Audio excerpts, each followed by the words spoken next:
Hi, ഞാൻ ഷിനിധനീഷ്. ഞാൻ ഇവിടെ ഇന്ന് എത്തിയിരിക്കുന്നത് നമ്മളൊക്കെ കളയുന്ന ഒരു സാധനം വെച്ച് നമുക്ക് ഉണ്ടാക്കാൻ പറ്റുന്ന ഒരു അടിപൊളി അച്ചാറാണ്. അതായത് ജാതിക്കയുടെ സ്കിന്ന് വെച്ചാണ് നമ്മളിന്ന് അച്ചാർ ഉണ്ടാക്കുന്നത്. നമുക്ക് ഒരുപാട് കാര്യങ്ങൾ ജാതിക്ക കൊണ്ട് ചെയ്യാൻ പറ്റുന്നതാണ്. അതിലൊന്നാണ് വൈന്, ചമ്മന്തി, അങ്ങനെ. അപ്പോൾ നമുക്ക് നോക്കാം ജാതിക്കയുടെ അച്ചാർ എങ്ങനെയാണ് ഉണ്ടാക്കുകയെന്ന്. ജാതിക്ക എടുത്ത് നന്നായി കഴുകിയതിൻ്റെ ശേഷം നമ്മൾ അതിൻ്റെ തോലൊന്ന് ചെത്തിക്കളയണം. എന്നിട്ട് ചെറിയ ചെറിയ കഷ്ണങ്ങളാക്കി അരിഞ്ഞിട്ട് നമ്മൾ ഉപ്പ് ചേർത്തിട്ട് ഒരു രാത്രി ഫുള്ള് വയ്ക്കുക, അല്ലെങ്കിൽ ഒരു 8 മണിക്കൂർ മിനിമം. അത്രയും വെച്ചതിന് ശേഷം നമുക്ക് അച്ചാറിടാൻ തുടങ്ങാം.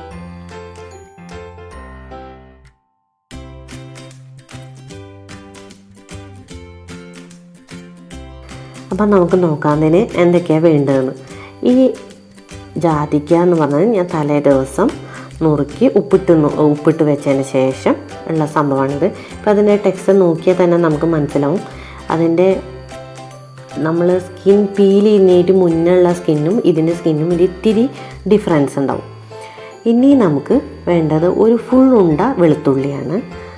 അതേപോലെ തന്നെ ഒരു 1/2 ഗ്ലാസോളം വിനാഗിരി, ഒരു 3/4 ഗ്ലാസോളം നമുക്ക് തിളപ്പിച്ചാറിയ വെള്ളം, ഒരു 10ഓളം ഈന്തപ്പഴം കുരു കളഞ്ഞത്, പൊടിച്ച് വെച്ചിരിക്കുന്ന ഉലുവ, അതേപോലെ തന്നെ 1 ടേബിൾ സ്പൂൺ കായം, 2 ടേബിൾ സ്പൂൺ മഞ്ഞൾപ്പൊടി,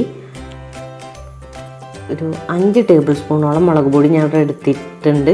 ഇതിൽ കാശ്മീരി മുളക് പൊടിയുണ്ട്. അപ്പോൾ അതുകൊണ്ട് നമുക്ക് എരിവ് കോമ്പൻസേറ്റ് ചെയ്യാൻ പറ്റും. കളർ കിട്ടുകയും ചെയ്യും കാശ്മീരി മുളക് പൊടി ചേർക്കുമ്പോൾ. അപ്പോൾ 3 ടേബിൾ സ്പൂൺ നോർമൽ മുളക് പൊടി, 2 ടേബിൾ സ്പൂൺ കാശ്മീരി മുളക് പൊടിയാണ് ചേർത്തിരിക്കുന്നത്. ഇത് നമ്മൾ തിളപ്പിച്ചാറിയ വെള്ളത്തിലൊന്ന് മിക്സ് ചെയ്യണം. വെച്ച് പാൻ ചൂടാകുമ്പോൾ നല്ലെണ്ണ ഒഴിച്ചു കൊടുക്കാം. നല്ലെണ്ണ ചൂടാകുമ്പോൾ കടുക് ഇട്ട് പൊട്ടിച്ചതിന് ശേഷം നമുക്ക് ചതച്ച് വെച്ചിരിക്കുന്ന വെളുത്തുള്ളി ചേർത്ത് കൊടുക്കാം. വേപ്പിലയും ചേർത്ത് കൊടുത്തതിന് ശേഷം നന്നായി ഇളക്കി പച്ചമണം വിടുമ്പോൾ നമ്മൾ തയ്യാറാക്കി വെച്ചിരിക്കുന്ന പൊടികളുടെ മിക്സ് ഉണ്ടല്ലോ, അത് ചെറു ചൂടുവെള്ളത്തിൽ മിക്സ് ചെയ്ത മുളക് പൊടി, മഞ്ഞൾപ്പൊടി, ആ മിക്സ് നമുക്ക് ഇതിലോട്ട് ചേർത്ത് കൊടുക്കാം. നന്നായി ഇളക്കി കൊടുക്കുക.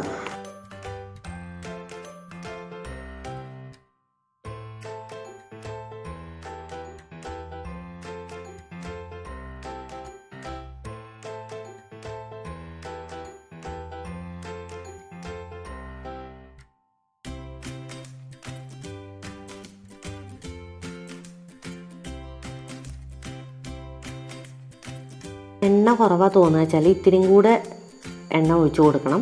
ഞാൻ ഇവിടെ ഒഴിച്ച് കൊടുത്തിട്ടുണ്ട്. കുറച്ചും കൂടെ നല്ലെണ്ണ ഒഴിച്ച് കൊടുക്കുക.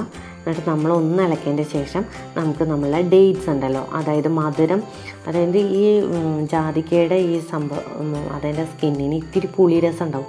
അതൊന്ന് ബാലൻസ് ചെയ്യാൻ വേണ്ടിയിട്ടാണ് നമ്മൾ ഈ ഡേറ്റ്സ് ഇടുന്നത്. ഡേറ്റ്സ് ഒന്നിട്ട് അതൊന്ന് ഈ മസാലയിൽ ചേരുമ്പോൾ നമുക്കൊരു ഇത്തിരി മധുര രസം കിട്ടും. അതൊരു നല്ല രസമാണ്.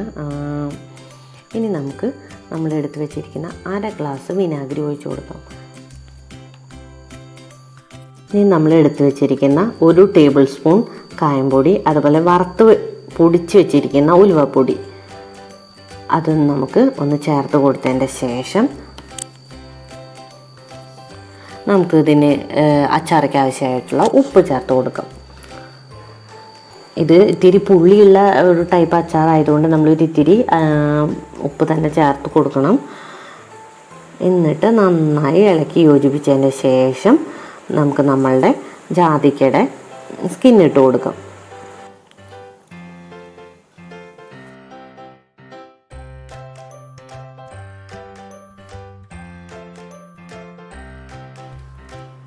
ഇത് നന്നായി ഇളക്കി കൊടുക്കുക.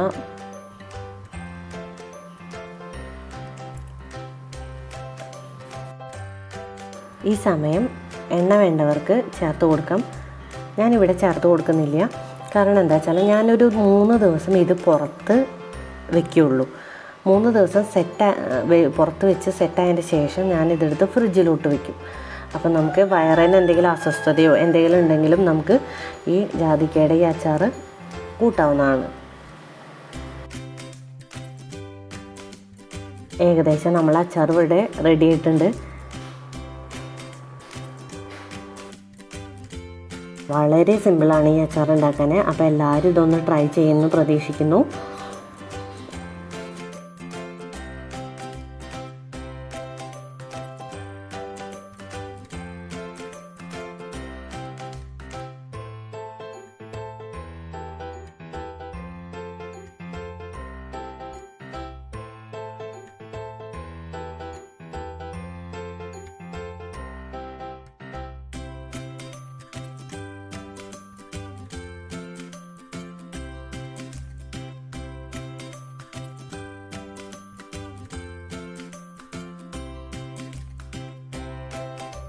അപ്പോൾ നിങ്ങൾക്ക് എൻ്റെ ചാനൽ ഇഷ്ടമായിട്ടുണ്ടെങ്കിൽ സബ്സ്ക്രൈബ് ചെയ്യാൻ മറക്കരുത്.